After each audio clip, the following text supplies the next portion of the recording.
Assalamualaikum warahmatullahi wabarakatuh. Perkenalkan, nama saya Muhammad Ryan Sekolah dari Prodi Komputerisasi Akuntansi Fakultas Ilmu Komputer Universitas Sriwijaya. Pada video kali ini saya akan memaparkan pandangan saya tentang peran mahasiswa dalam mengembangkan dan melestarikan bahasa Indonesia.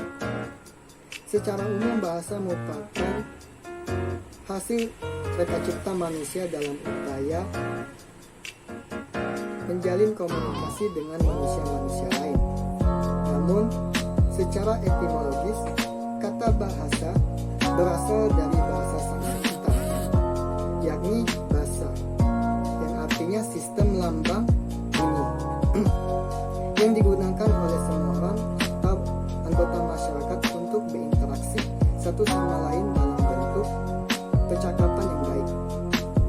Hal ini sejalan dengan yang dinyatakan oleh William A. Haviland, di mana beliau mendefinisikan bahasa adalah suatu sistem bunyi yang bila dipadukan dengan aturan tertentu menimbulkan arti yang dapat ditangkap oleh semua orang yang berbicara menggunakan bahasa itu.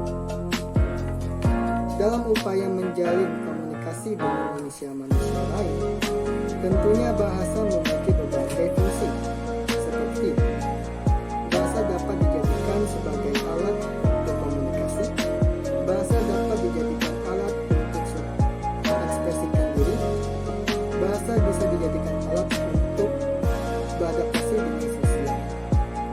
Selain berfungsi sebagai alat komunikasi, alat mengekspresikan diri, alat untuk beradaptasi dengan sosial, bahasa juga dapat berfungsi sebagai identitas suatu bangsa.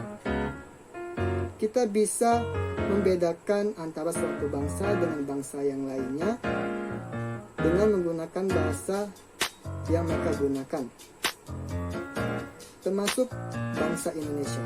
Bangsa Indonesia memiliki identitas bahasa, yakni bahasa Indonesia.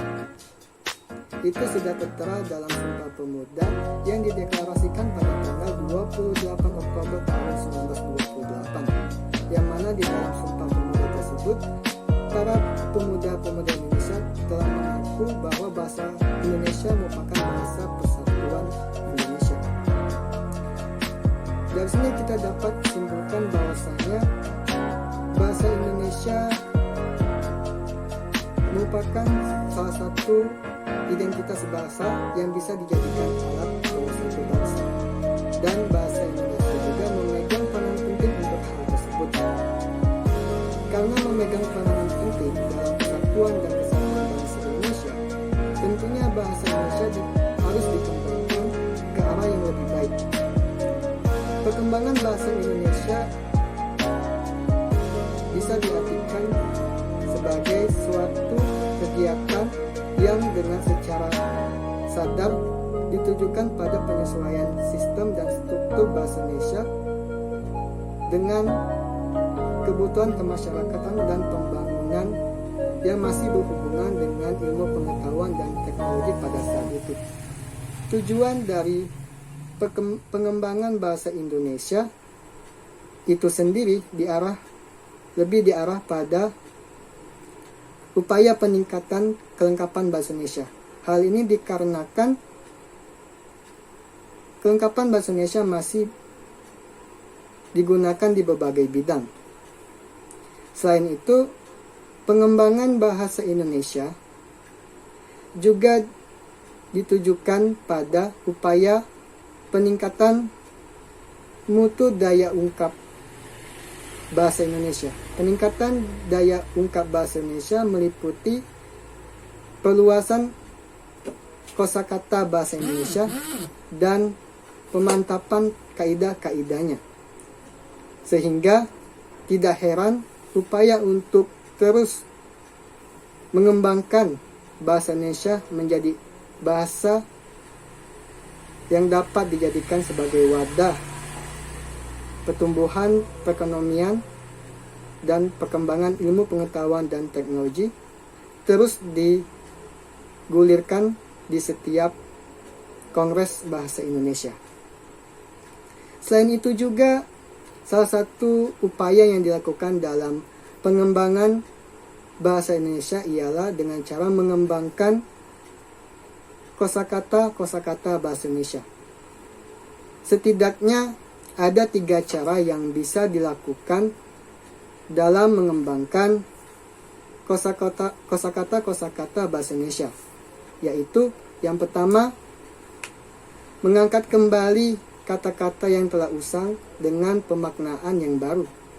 Yang kedua, membuat kata-kata baru melalui akar kata atau melalui proses metamorfosis. Yang ketiga, meminjam kata-kata dari bahasa daerah atau bahasa asing guna untuk menambah kesinoniman kosakata yang sudah ada sebelumnya. Sebagai salah satu identitas bangsa, tentunya bahasa Indonesia juga harus perlu dilestarikan. Kenapa? Karena seperti yang kita ketahui, saat ini kita hidup di era globalisasi, di mana perkembangan ilmu pengetahuan dan juga teknologi berkembang begitu pesat. Tentu ini akan memberikan dampak yang sangat signifikan terhadap perkembangan Indonesia, baik dampak positif maupun dampak negatif. Banyak sekali dampak positif yang ditimbulkan oleh adanya globalisasi, seperti saat ini kita bisa mendapatkan informasi dan mencari informasi dengan cepat. Terus juga saat ini kita bisa melakukan komunikasi dengan mudah. Terus juga mobilitas saat ini yang sangat tinggi dan lain sebagainya. Itu merupakan bentuk-bentuk positif yang ditimbulkan oleh globalisasi. Tentu dengan segudang dampak positif yang ditimbulkan oleh globalisasi memberikan kita sebuah keuntungan yang luar biasa sebagai penikmatnya. Namun, di sisi lain, globalisasi juga memberikan dampak negatif. Salah satu bentuk dampak negatif yang ditimbulkan oleh globalisasi ialah mudahnya budaya-budaya asing masuk ke dalam Indonesia. Tentu ini merupakan suatu ancaman yang sangat serius apabila dibiarkan begitu saja. Karena ancaman ini bisa saja mengancam terkikisnya nilai-nilai budaya dan bahasa Indonesia.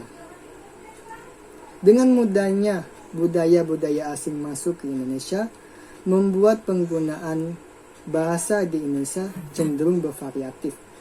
Seperti saat ini millennials bangsa Indonesia cenderung lebih menggunakan bahasa slang, terus juga cenderung lebih suka dan bangga menggunakan bahasa mix, yaitu bahasa perpaduan antara bahasa Indonesia dan juga bahasa Inggris dan juga bahasa-bahasa lainnya, dan masih banyak lagi.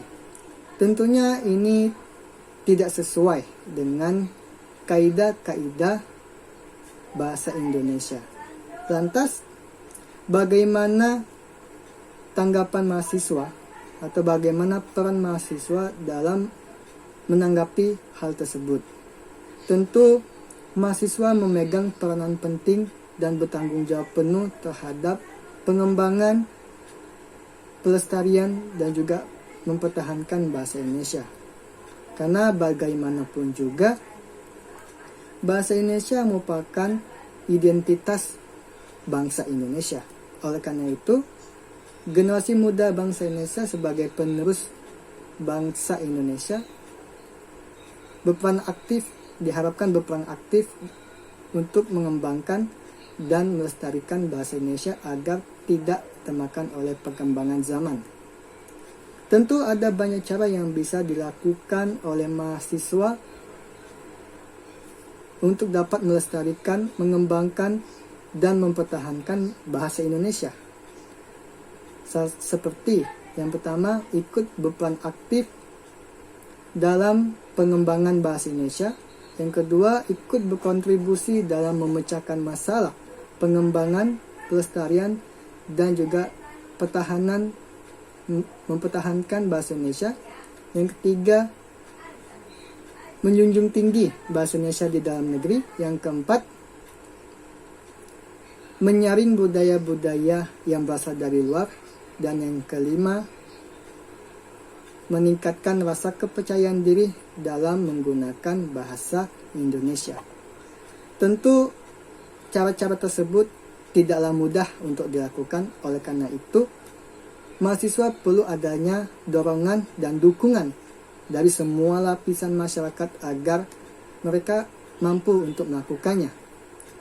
Dan itu merupakan sebuah tanggung jawab bersama, tidak hanya mahasiswa, melainkan semua warga negara Indonesia. Jadi kesimpulannya, mahasiswa memegang peranan penting dan bertanggung jawab terhadap pertahanan dan melestarikan nilai-nilai budaya dan bahasa Indonesia. Oleh karena itu, mahasiswa diharuskan dan diharapkan ikut berkontribusi, mengambil kontribusi besar dalam melestarikan dan mengembangkan bahasa Indonesia. Mungkin itu saja dari saya. Saya Raihan, see you next video.